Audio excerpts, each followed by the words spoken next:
ఐపీఎల్లో నేడు మరో కీలక పోరు జరగబోతోంది. Mumbai Indians versus Punjab Kings మధ్య మ్యాచ్ నేడు జరగబోతోంది. మొహాలీలోని మహారాజా యదవీంద్ర సింగ్ క్రికెట్ స్టేడియంలో రాత్రి 7:30 మ్యాచ్ ప్రారంభం కాబోతోంది.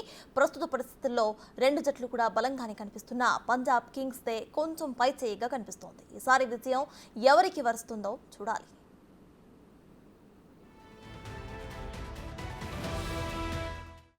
పాయింట్ల పట్టికలో పంజాబ్ కింగ్స్ ప్రస్తుతం 8వ స్థానంలో కొనసాగుతోంది. ఆడిన 6 మ్యాచ్లలో కేవలం 2 మ్యాచ్లు మాత్రమే గెలిచింది.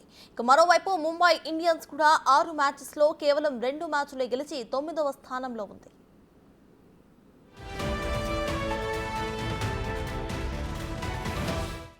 పంజాబ్, ముంబై జట్లు ఇప్పటి వరకు 31 ఐపీఎల్ మ్యాచ్లు ఆడాయి.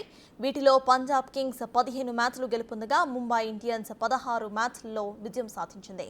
మొహాలీ స్టేడియం భారతదేశంలో అత్యంత వేగవంతమైన పిచ్లలో ఒకటి. ఇది పేసర్స్కు స్వర్గధామం లాంటి పిచ్.